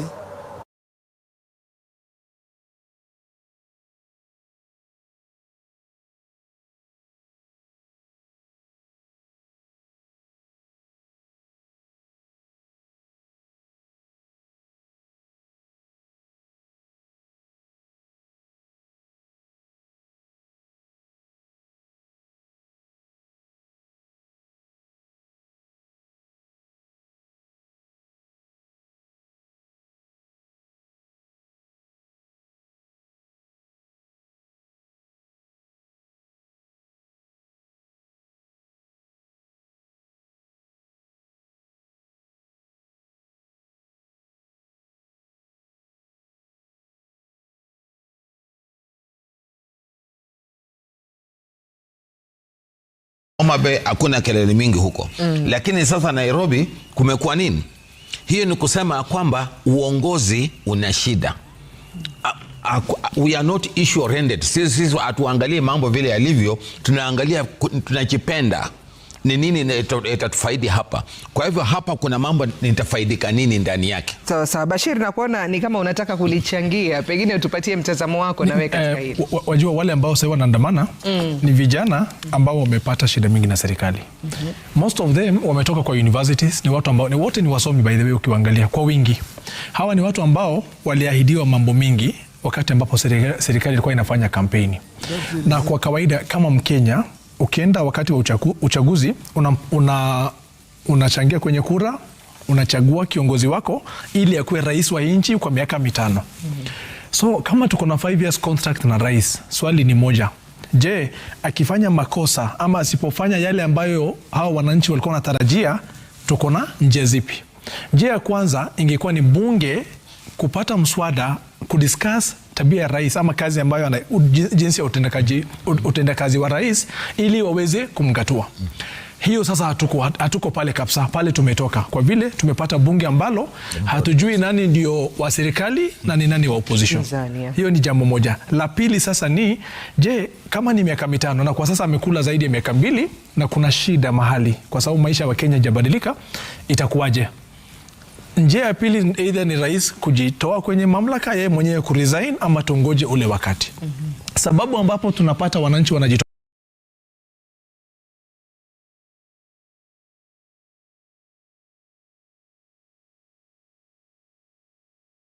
haijafanyika Kenya peke yake, imefanyika Algeria, imefanyika Sudan, imefanyika Turkey, imefanyika nchi nyingi. Kujitokeza kwa wananchi ni kuonyesha serikali ya kwamba sisi kama Wakenya hatuko sawa na jinsi ya utendakaji utendakazi wako. Tungeomba at least uimprove score sheet yako. In fact, hii ni message kwa serikali ya kwamba wananchi hawako sawa. If tukienda kwa upande huo, tukienda kwa njia kama hiyo, I think tungekuwa mahali. But kwa sasa wale ambao wanapanga hizi maandamano ni vijana ambao hawadiscuss mambo na ukabila. Hawana uhusiano na mwanasiasa fulani, wengi wao about 70%. Sasa unajua hapa Dr. Alphonse amezungumza akasema kuna maeneo mengi ambayo tungekuwa saizi tumeona kumewaka zaidi, lakini kutokana na ile misimamo ya kisiasa ambayo iko kuko shwari, kumetulia. Sasa kule hakuna vijana ambao hawajasoma ambao wana madigrii yao nyumbani ama vipi?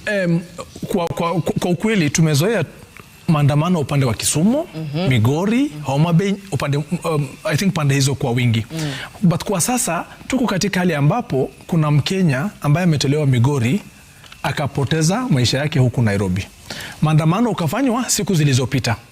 Mkenya mwingine akashutiwa na polisi, ikafanyika wapi? Humu Nairobi.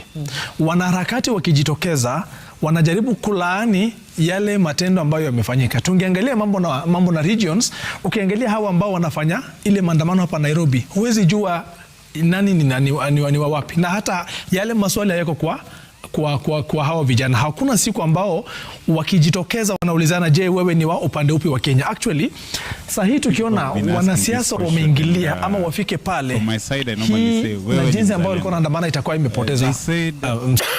Haitakuwa vile yenye ilikuwa inakuja mbeleni. Mbeleni haikuwa na uso wa kisiasa, wa ukabila, wala wa kidini. Ilikuwa actually issue based. Hawa ni wale vijana ambao 1 year ago wamechukua ile finance bill, wakaiweka kwenye lugha zote huku Kenya ili Wakenya waweze kufahamu. Hawa ndio tunaongelea leo. Hawa ndio wale ambao wamerekodi yule polisi mwenye alikuwa na shoot ule polisi ule kijana ambaye alikuwa anauza face mask. So nasema hii ni tuko katika hali ambapo tunasema tunakuza demokrasia yetu. Mahakama zetu zinatueleza mambo mengi kuhusu jinsi ambayo tunaishi kama Wakenya. Jambo la tatu, it's a big win actually, kwa sababu tumejipata katika hali ambapo polisi wengi wamefikishwa kwenye kotini, kuna upelelezi unaendelea. Ile kidogo ambayo hata kwa sasa tumefika hatukuwa nayo mbeleni. Actually hao vijana ni champions ya wale demokrasia, wale ambao watakuja miaka 10, miaka 20 ambazo zijazo, wakiendelea na jinsi ambayo wataweza kujitokeza, jinsi ambavyo walifanya, tutaweza kupata rais ambaye akichukua mamlaka anajua hatutaongojea miaka 5. Asipofanya kazi jinsi ambayo anafaa kuifanya, Wakenya wataweza kujitokeza na kulaani jinsi ambayo anaendesha nchi ama uchumi wa nchi. Jana tena ile ambayo imefanyika ni tumepata waziri wa interior ama waziri wa usalama akisema ya kwamba huku Kenya ndio the only place ambapo mtu anaweza sema nitaingia State House na hawezi shikwa. Kile ambacho waziri alisahau ni, ukiangalia kama US ama UK, ukisema kesho tutaingia White House, ukishikwa hautapotea, utapelekwa kwenye police station. Hiyo ndio tofauti. Huku Kenya, jana nimeona Citizen wakipatiana story, I think Kitengela, kuna blogger ambaye amechukuliwa, wazazi hawajui alipo. Hiyo ndio tofauti, na hiyo ndio tunajaribu ku address. Every time wakili tunaendanga police station, koti inatoa habeas corpus, either ulete mtu akiwa hai au maiti, at least ili familia hata iweze kuwa na ile closure. So Kenya tunasema vijana jinsi ambayo wameanza iko sawa, but wanasiasa wakianza kuingilia, wale ambao hata wanajiita kwa sasa wale wa opposition, wakianza, unadhani hawajaingilia mpaka sasa? Wajua kuna ile ambayo wamesema jana kwenye press conference, but wakifika hapo wakijiunga na wale vijana pale, itapoteza the image yenye taswira yote yenye Wakenya walionayo kuhusu haya maandamano, kwa sababu ni watu wasomi. Ni wale walikuwa wanazungumzia jinsi ambayo wanauawa na polisi kiholela holela. Ni wale ambao wanazungumzia vile wangependa kuwa na maisha nzuri kushinda ile ambayo kwa sasa wanaishi. Ukipata wanasiasa wanafika pale, itaweza kuchange ama itaweza kubadilisha taswira ya huu maandamano wote, na itakuwa vizuri. Lakini tumeona wanasiasa wale wa upinzani ambao wao wamekuja pale na wanasema kwamba wako pamoja na waandamanaji. Wajua waliandikia OCS hata barua wakisema kwamba wangependa pia kujiunga na wale wa Kenya wengine wakati ambapo watakuja kufanya yale maandamano. Kile ambacho wanajua ni wakijitokeza haitakuwa the same issue. Sasa itakuwa political, itakuwa kitu ya siasa.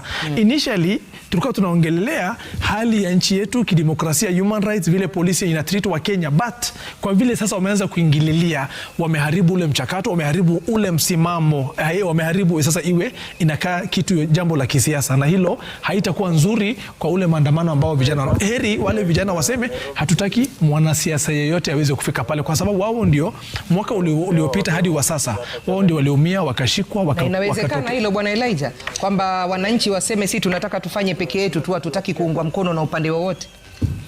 Mwanzo tu ningependa kusema kwamba sote, wakati katiba inasema kila mmoja na haki ya kuandamana na kuungana na wengine na kutoa malalamishi, haibainishi ya kusema kwamba ati either kama wewe ni mwanasiasa, mwandamanaji, either hata ukiwa mwanahabari.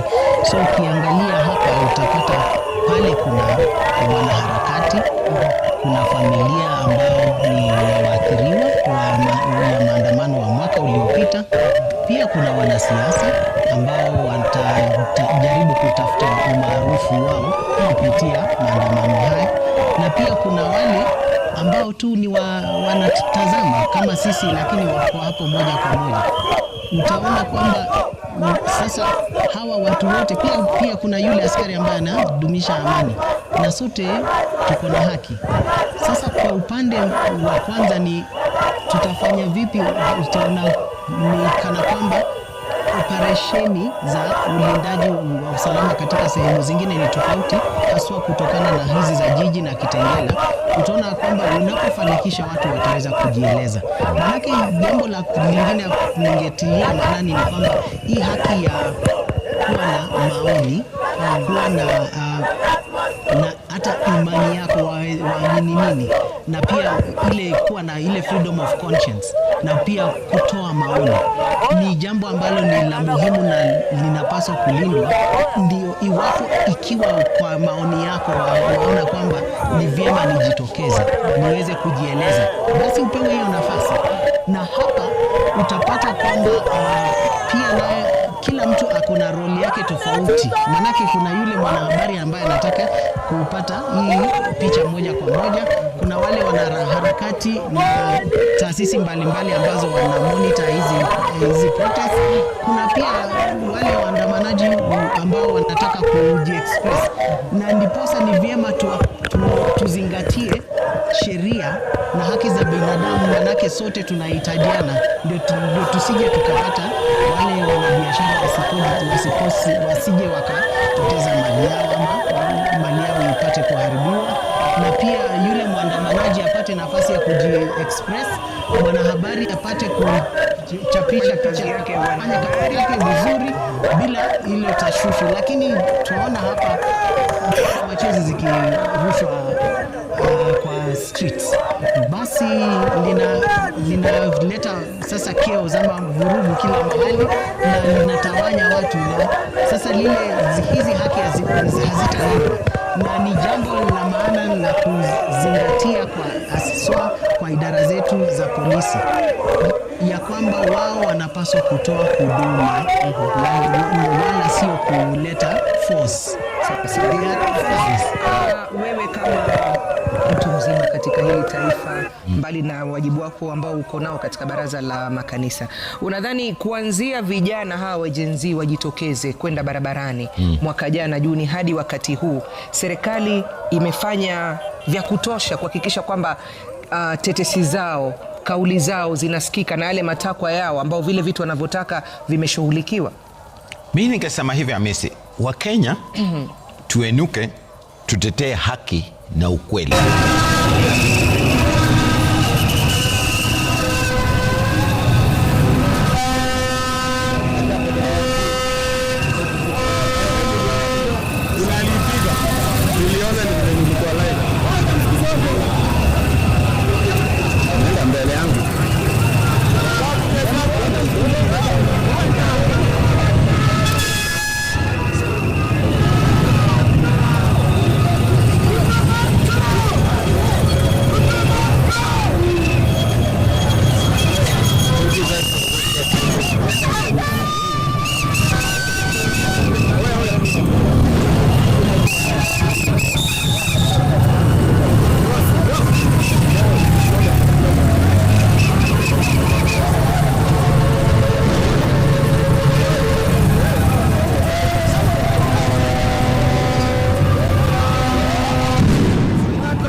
ni alipiga kwa kichwa, amekuja, tutakuwa hapa tu, lakini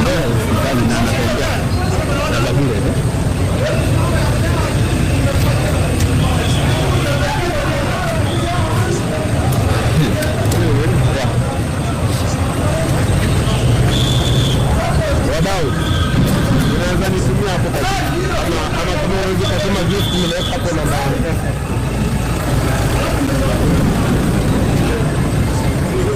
Turudi.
haitafanyika na rais kama mtu, itafanyika na viwango na system zetu ambayo tumeweka mahali hapo. Katika nchi kuna zile zinaitwa independent bodies ama independent ni kusema nini katika commissions, tume huru, hizo tume huru. Hiyo jambo uhuru, tukifika pale mahali pa uhuru, hawa watu atakapokuwa uhuru kufanya vile wanataka, hii shida zitaisha. Polisi atakapokuwa uhuru kufanya vile anataka kulingana na sheria, shida hii itaisha.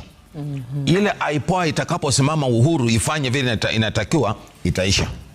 Kwa hivyo amefanya kiasi gani? Amefanya, sababu rais hufanya kazi kupitia kwa mikakati ambayo ameweka. Hizo mikakati ameweka, kama hakuna uhuru hatutasonga hata kidogo.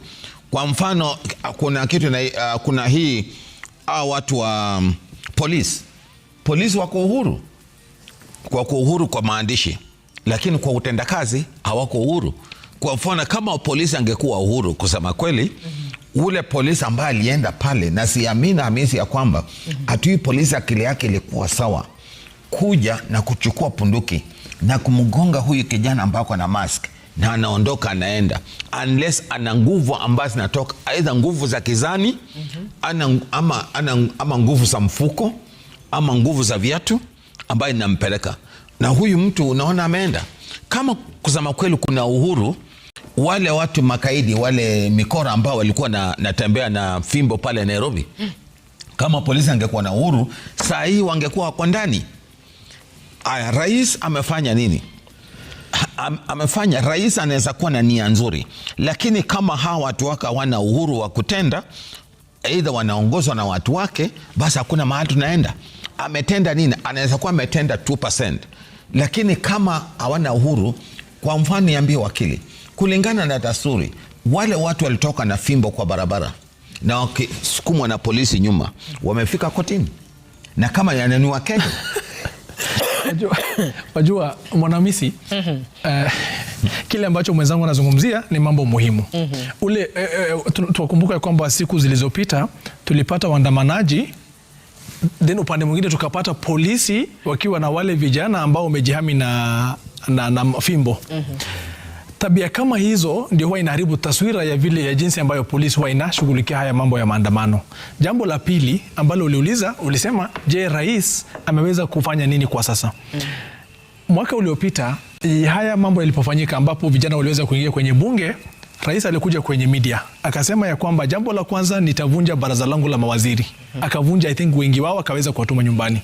Akasema nitaweza kuhakikisha kwamba wale ambao wameumia wote wapelekwe kwenye hospitali waweze kutibiwa na serikali itaweza kugharamia. Hiyo haikuweza kufanyika. After few days ameweza kurudisha wale wenzake wote kwenye kama mawaziri tena. Hiyo ni kama kubehave vile, inaonyesha kwamba rais ni kama hajali yale ambayo vijana na Wakenya wanamweleza. Kuja upande huu, kile ambacho kinafanyika leo, hawa ni vijana ambao wamejitolea. Kwa sasa hatujaona kama kuna mwanasiasa ambaye ameweza kujitolea na kaopea resources. Kile ambacho nimeona mwenyewe ni kwa X platform, nimeweza kuona vijana wengi ambapo waliweza kupatiana maji. I know some of my friends. Kwa hivyo sasa lile swali ambalo Dr. Alphonse alikuwa anauliza, pesa zimetoka wapi? Ni vijana wenyewe. Nimeona vijana wengi waliweza kuchangia upande wa maji na mask. Hiyo ni kwa sure.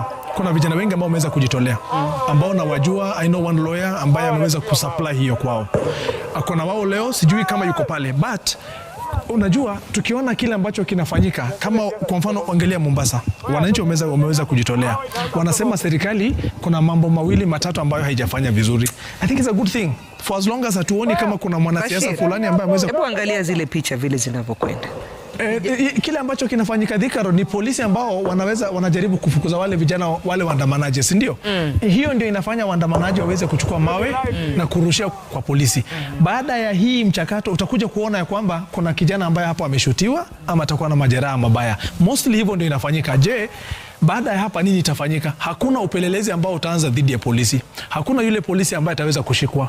Na hapa tutaweza kuona waandamanaji wengi ambao watakuwa wameshikwa, watapelekwa kwenye kotini either wataweza kuachiliwa ama watafuata mkondo wa sheria. But mara nyingi utaweza kuona kuna waandamanaji ambao watakuwa wamejeruhiwa au wauawe au wajipate kwenye mahakama. Hautaweza kupata polisi hata mmoja ambaye ataweza kujipata kwenye mahakamani. Na hayo ndio yale mambo ambayo yanaharibu taswira ya ile demokrasia ya upande wa maandamano. Unajua, tunataka tuwe katika hali ambapo, kwa mfano UK wako na idara kama ya IPOA.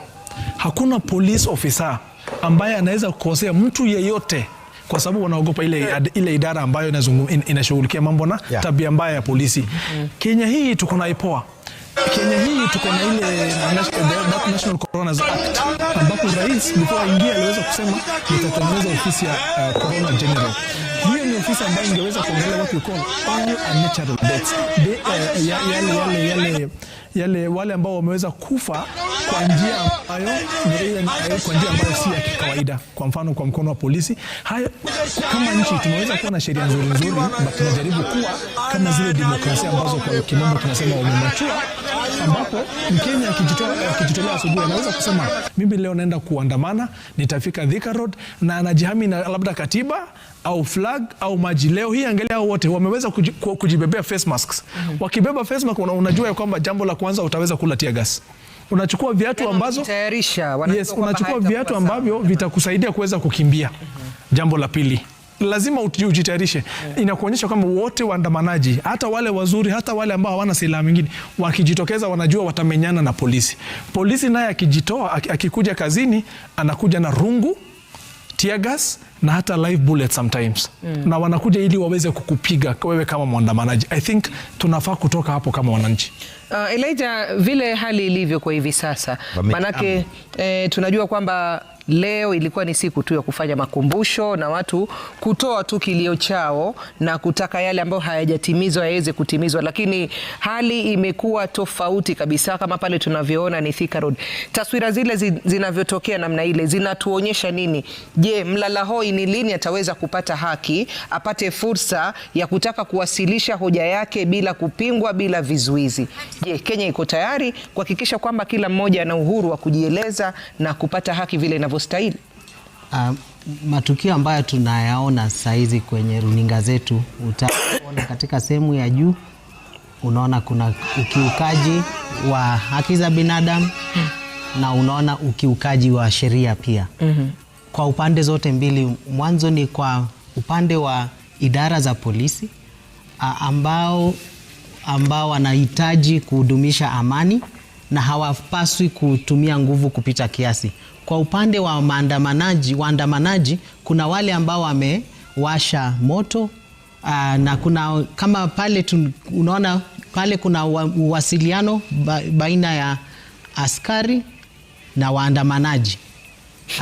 Ni jukumu la askari kuweza kufanikisha mwanzo waweze kuwasiliana moja kwa moja na waandamanaji, na pia lingine ni waweze kubainisha dhidi ya mwandamanaji na yule ambaye anataka kuleta vurugu ama yule mhalifu. Na hapa unaona operesheni ya askari ni kama wanataka kufunga barabara wasije wakakubali watu waweze kupita, manake Thika Road ni njia ambayo ni ya muhimu katika uchumi wa taifa na ni a very critical road katika jamhuri yetu. Na unapoona ukiukaji huu, basi linaashiria kwamba bado tuko na muda, bado kuna changamoto, haswa kutokana na masuala la adhabu na uwajibikaji kwa upande wa idara zetu za usalama. Na pia kuna hitaji, unaona pia utovu wa nidhamu kwa upande wa raia ambao wanachukua sheria kwa mikono yao na kujaribu kupambana na askari wetu kwa aidha kutumia mawe na au kurudisha zile vitoa machozi. Na hii tunapoona lakini katika sehemu nyingine pale, I think ni Mombasa, waona watu wanaweza kujiexpress, wanapata kuzungumza, wanatembea, na basi ile coordination ya askari utaona ni kuna ile taratibu ambayo watu wanaenda kwa njia fulani.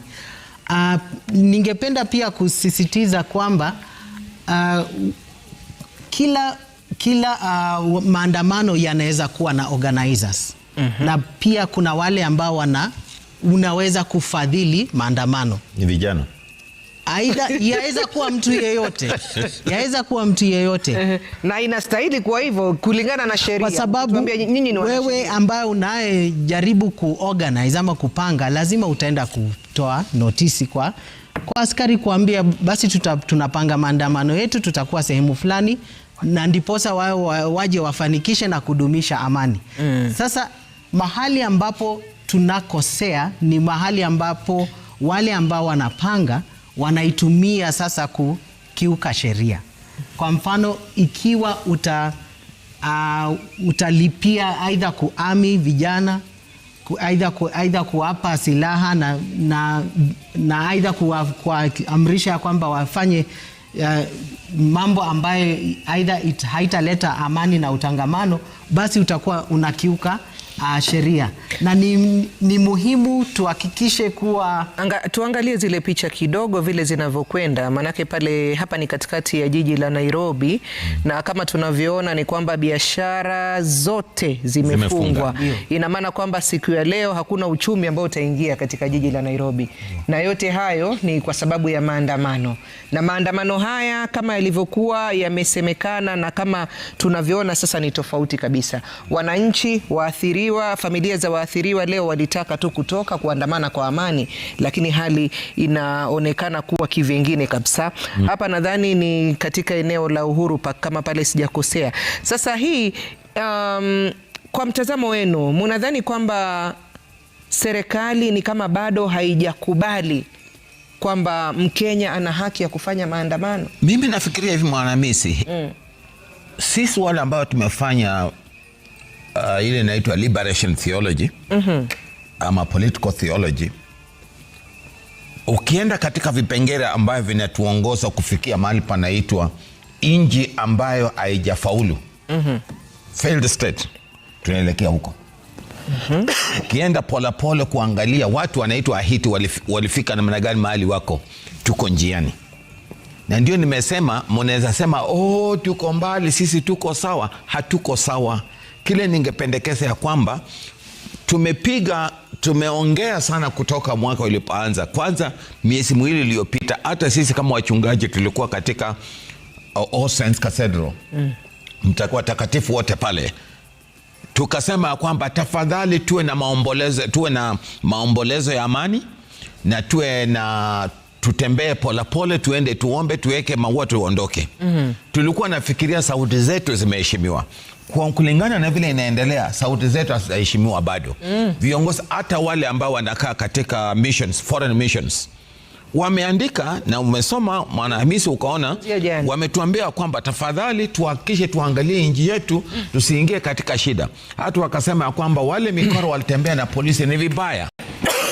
Kama tunasikilizana kulingana na culture letu na tuko hapa saa hizi, mimi nikipendekeza kama wakili na mwenzangu, kama mmekubaliana, tungeambia Wakenya wetu tuwe na mchakato wa kitaifa, tuwe na convention ya kitaifa, tuulizane ni Kenya tunataka ni nini na nini inatukula.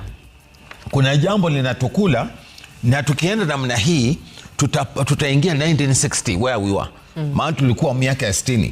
Sababu ile mali tunaharibu, ile misingi tunaharibu, ziko nyingi kuliko mtu mmoja. Lakini kama anavyosema wakili Bashir ni kwamba japokuwa serikali haitaki kukubali ama kumpatia mwananchi uhuru na uwezo wa kuandamana na kupaza sauti yake, bado vijana wataendelea na wanaona kwamba kuendelea kule kunazaa matunda. Je, katika hii harakati ya kuzaa matunda pengine kuna hatari gani ambazo hapa zitatokea kwa sisi kama wananchi, kwa uchumi wetu, kwa taifa letu kwa jumla?